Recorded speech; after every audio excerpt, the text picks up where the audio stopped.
The experiences before I became an interpreter have been invaluable. I don't think you can be an interpreter without a certain baggage or luggage, if you like, that you carry around of things that you've learned and forgotten, the way people behave, the things that people know, the things that people say, the customs.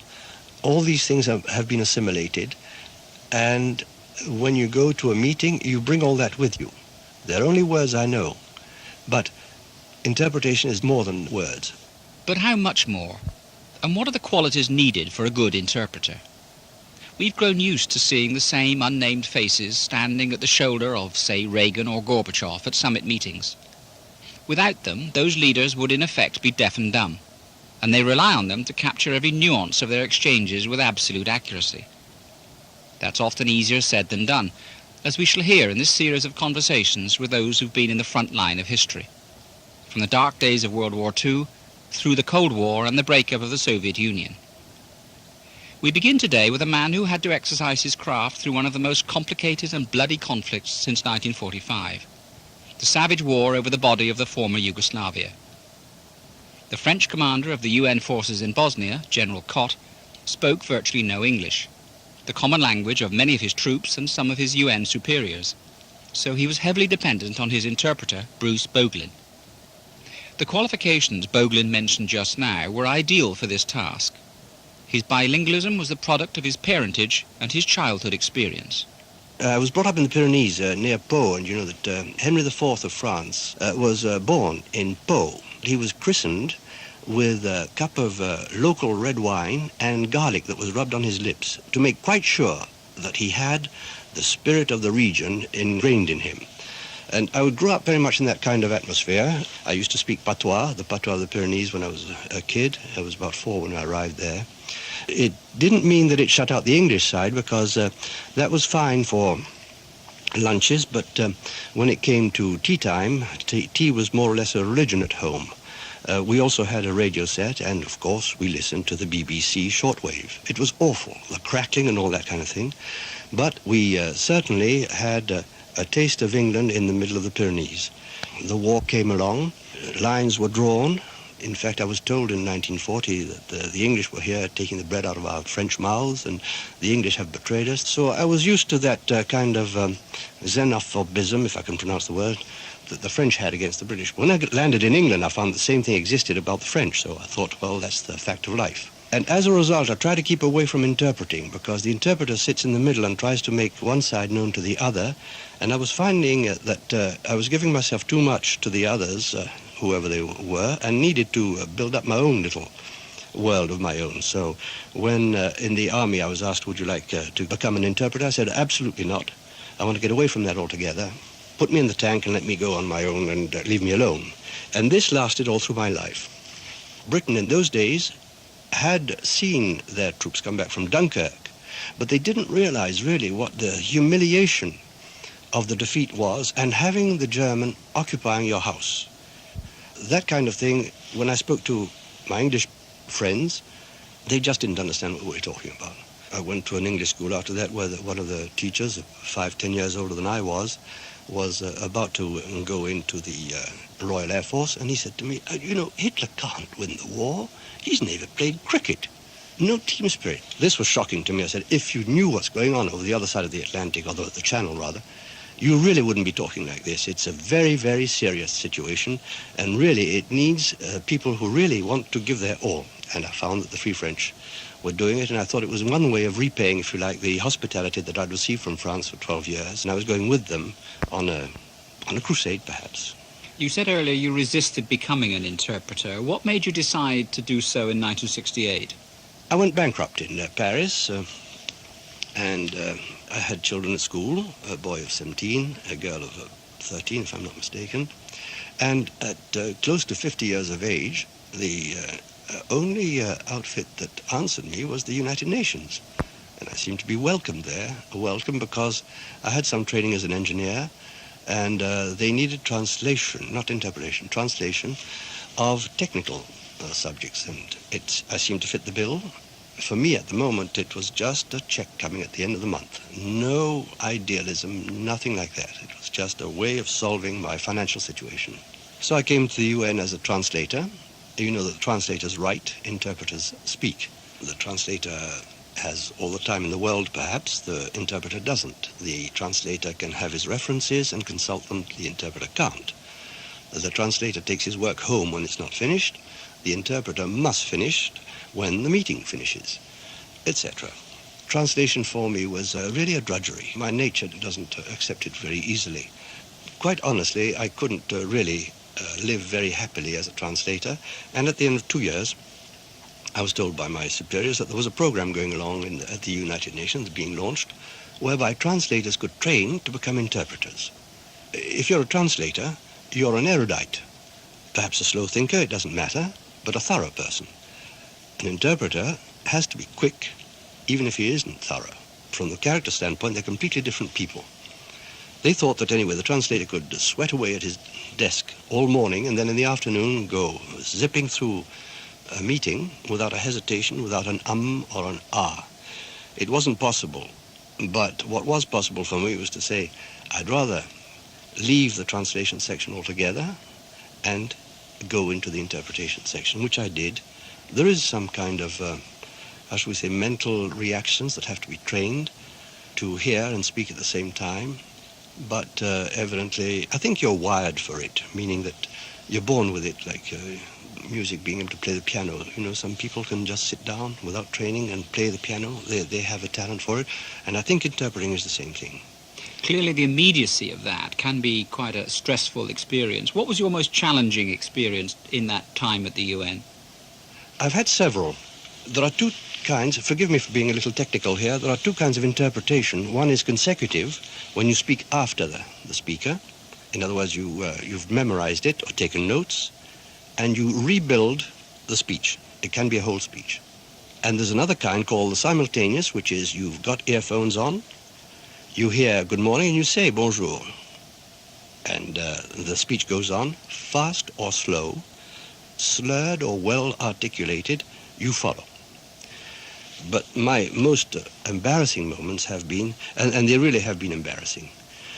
I've had several times when I was sitting, just 3 people in the room, around a table, very important people, in very awkward situations, when one person says to another something that is very close to an insult.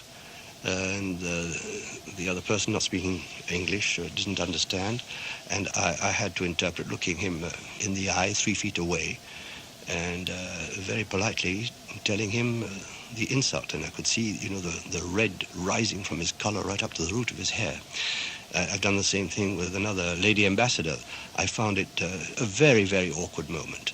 You retired from the UN when you reached official retirement age, but you were Yes. then recalled to the colours. How did that happen? Well, they're short of interpreters.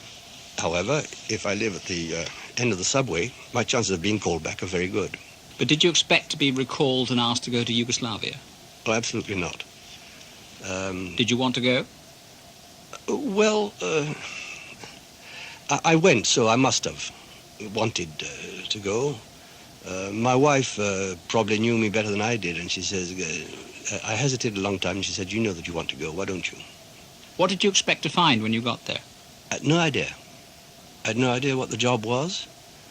I had no idea why I was needed. Here was a country speaking Serbo-Croatian, I thought. It turns out they speak Serbian, Croatian, Bosnian. It's all perhaps the same language, but you can't say Serbo-Croatian. They're at war with that. And I didn't have that, but I had English and French, and then I found out that the force commander needed someone to put his French ideas into English language. Not that the English troops needed it, but you also had Nigerian troops, Nepalese troops. I think there were about 39 nations there that spoke English of sorts.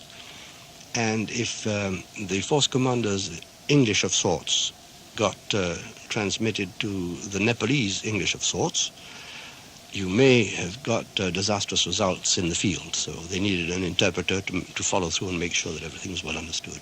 I must confess the troops were a bit surprised to see this old guy with white hair coming along, being an interpreter, but I managed to find a sort of easy way of communicating with both the British and the French officers. Did the general get depressed by all these conflicting pressures on him? It wasn't his type, no. Every morning it was a delight to meet General Cott. He is an extraordinarily wonderful man. Without any presumption, I do think I could count him among my friends. He would, every morning, start out with a new day, new sunshine, new hope, new ideas, new plans to propose. This would be on the local level, nothing to do with the Van Soen plan or anything like that, but new thoughts to confide in his staff. I'm talking there of the colonels and generals around him. And I would participate in all that simply because I would have to interpret his ideas from French to English. Of course, as the day wore on, and this happened every day, we were disappointed, greatly disappointed by what happened, by what we perceived. Do forgive me for saying we, I'm not talking as an interpreter, but I was part of the gang there. What we perceived as being betrayal by the people we were coming to help.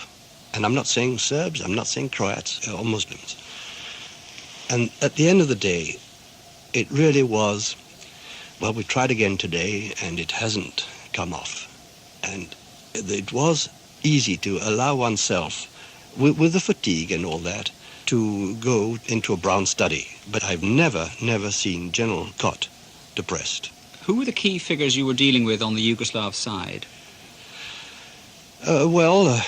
Mr. Izetbegovic and Mr. Karadzic. I never met General Mladic. I was told he was a redoubtable man to have sitting across the table from you, but I never met him for some reason or other.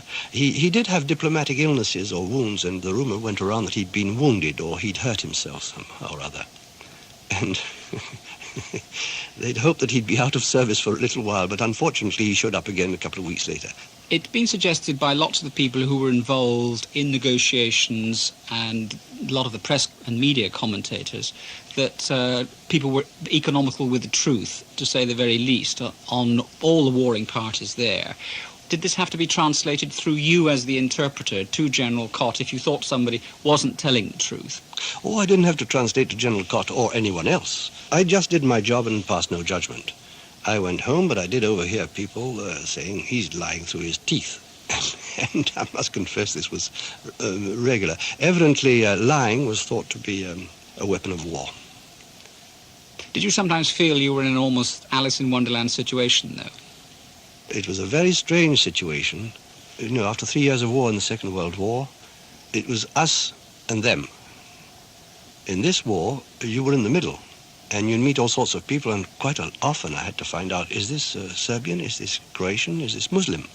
This village has been burnt down, and we'd go right in, and it was up to me to find out who'd done it, what party the local people belonged to, the names, of course, that was a great problem, getting the names straight.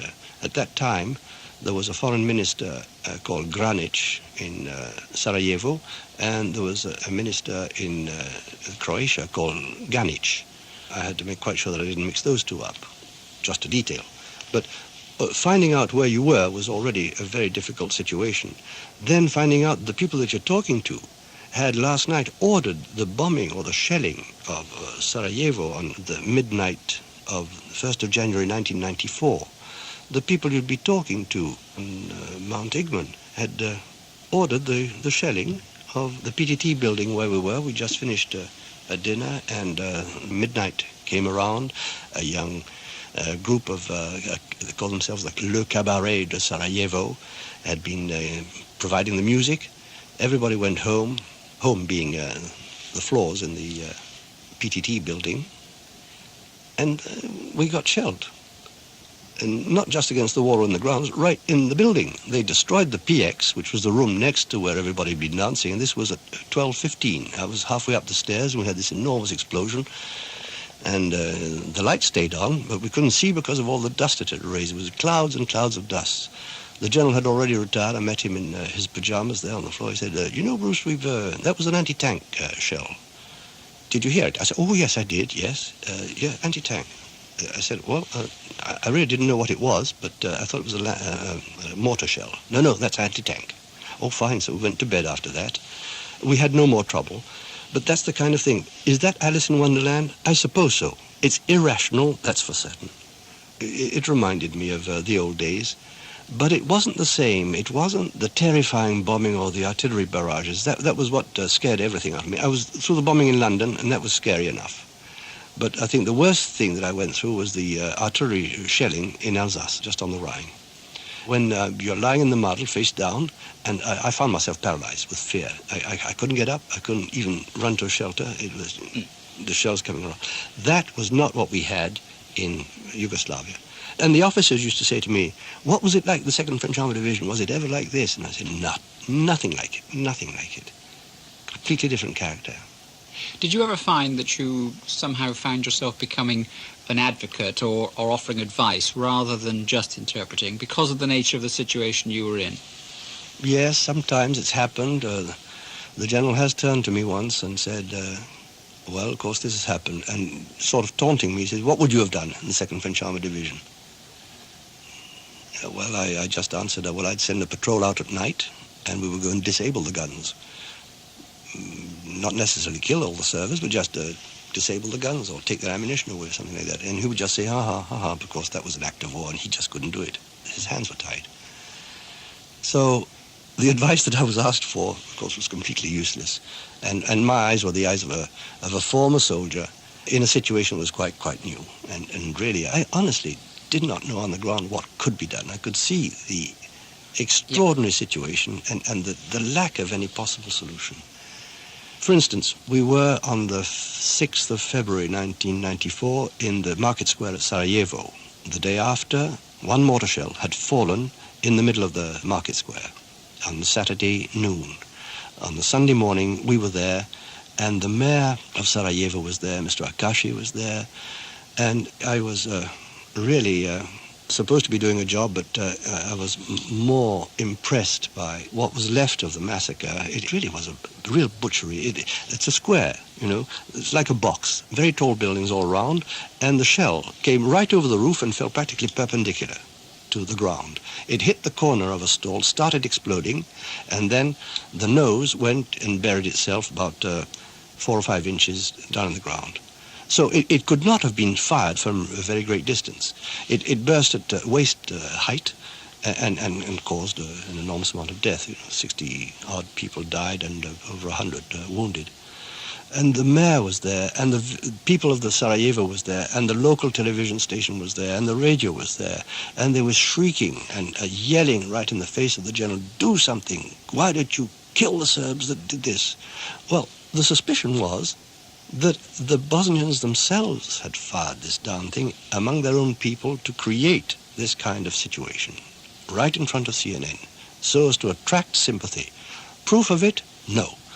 The crater analysis, these are the sort of things that they do to find out where the shell came from, put a stick in the thing and see what direction you have. The crater analysis that was done seemed to indicate that it came from an oval within the city, not very far from where the thing had landed, and the demarcation line between Serbs and Muslims went right through the middle of that circle of probability. There was no sure way of attributing the blame. How on earth can you answer the mayor of Sarajevo in tears, imploring the general to do something about it? You can't just turn around and go and kill a few Serbs hoping to appease the Muslims when actually the Muslims would do it again, if it was the Muslims. And that's the kind of tense situation that you have. The interpreter in those cases is very, very useful. It does seem that his presence there calms things down an awful lot. What was your worst moment there? Oh, nothing to do with life and death and fear. It was an incident that I laughed about a great deal afterwards. I think it was in Jablanica. Jablanica is a little place in the middle of a plain surrounded by mountains, tall, overpowering mountains. And it was at night. We'd arrived. You have to go up from Mostar by helicopter up the gorge of the Neretva Valley. I think 9 o'clock at night in February 1994. We had to have a briefing. I interpreted. The general asked the questions, and the local commanders answered and called upon the colonel this, would you please explain this, and colonel that, would you please say what's happening in your valley, etc. I was given a bunker, which was a hole dug in the ground with tree trunks across it, level with the ground, and you had to go down some steps dug in the earth. Down there, it was freezing cold. Very badly lit. I had my pack on my back, and stepped down, missed a step, and fell into what was a hole filled with water, up to my knees. I tried to get out, and of course I was trapped and fell forward on my face. So I was lying in the mud, covered in mud, weighed down by my bag. I dropped that in and swearing away at myself, I said, serves you right at your age. What on earth are you doing? What on earth? What a game. Why come up here? You know, why not find somebody younger to come and do the job? And here am I supposed to give a briefing afterwards and look dignified and try to keep up appearances. And I was swearing away at myself, and all of a sudden I heard the same splash right behind me. And it turned out to be the general who'd come to see how things were. He had the same thing, right up to his knees, and fell flat on his face, covered with mud. And afterwards I told him about it, and I said, you have no idea how good it felt to see that I was not going to be alone, to appear like that at the briefing. Then, of course, he yelled at me. He said, you dirty so-and-so. That all the sympathy that I get. That was one moment that I do remember very clearly. That night, by the way, it was so cold, a stray dog came in and started gnawing at the cot that I had down there on the floor. And I woke up in the middle of the night there with this gnawing sound and took the torch and realized it was a dog. So invited the dog into bed, kept me warm. What did you feel when you left the country? Was it relief, or did you feel grateful for the experience? It was relief. That was the first feeling. Yes, I was extremely tired, physically and morally. And after that, I was often asked what's the solution, and I honestly didn't know. I really didn't know. Many people would have thought after that you were entitled to enjoy your retirement and put your feet up, but it wasn't long before you were sent out to another place of horror in Africa. Yes, Burundi and Rwanda. Yeah, Burundi, that came, it wasn't a year. I came back in March 94, and I went out to Burundi in February 95. That was also a phone call in the middle of the night. Are you available? The Security Council is going over there. There is a situation, a coup d'etat in Burundi, and a coup d'etat in the making. The Security Council wanted to stop it by taking action immediately. It sent half of its contingent, no French speaker, because those are French-speaking territories, and they didn't want to have a load of past, how shall we say, colonial heritage brought to their mind. So they took an interpreter. Were you surprised by what you found? Yes. Yes. We traveled all day, traveled all night. I was doing some translating, that is writing on the armrest of the plane, talking with the president of the Security Council's delegation that was going down there. We were dead tired when we got there, and we first met this fellow, that fellow, the other. Briefing, I had to catch whatever I could from the massive information that the political affairs officer had brought. I didn't know who was who or what was what, and here I found on the job that this fellow was the fellow who was responsible for the coup d'etat, and the discussion went on with all sides. Things were calmed down for a bit. One particular thing was that was told that this fellow was, do be careful, you may want to knock off the Prime Minister and also the representative of the Secretary General, but don't touch the American ambassador, he's from Texas. And that, of course, went down very well. Everybody laughed, it broke the ice a bit, and things went from a very tense situation to more and more relaxed, but it was meeting and running around an awful lot during those 2 days that we spent there. We went after that to Rwanda and saw how things were happening there. Things had calmed down in Rwanda, but there was still a great deal of refugee movement. And there was one camp in particular, Kibeo, that had 250,000 people. Coming by helicopter, we could see all the puck tents dotting all over the countryside, pale blue, United Nations blue. And when we landed there, we found that although the country is supposed to speak French, their language was Kinyarwanda. Only some children spoke French. And we thought the problem was, how do you educate all those kids flocks of children all over the place, running and, of course, very excited at the helicopter. The people themselves seem to have organized themselves quite well. The 32 camp commanders were chosen among the population there. For the 250,000, it wasn't much. They were all young men with some experience of government and administration, and they were running a very good show. The villages had grouped themselves by village. They were selling, buying, exchanging the goods that were delivered to them by Oxfam, etc. And they were coping as best they could. Things were peaceful and quiet, but obviously, it couldn't go on for very long. There was all sorts of teenage, how shall we say, rowdiness that could have been interpreted as a rebellion. You could see the imminence of danger there, which justified the government's decision to break up the camp and send the people home, with all the problems that it meant. The soldiers in their guardroom had a panoply of machetes that had been used to inflict harm on the neighbor by various tribes. That was quite impressive, but we were not. We didn't see any massacres or anything like that. No.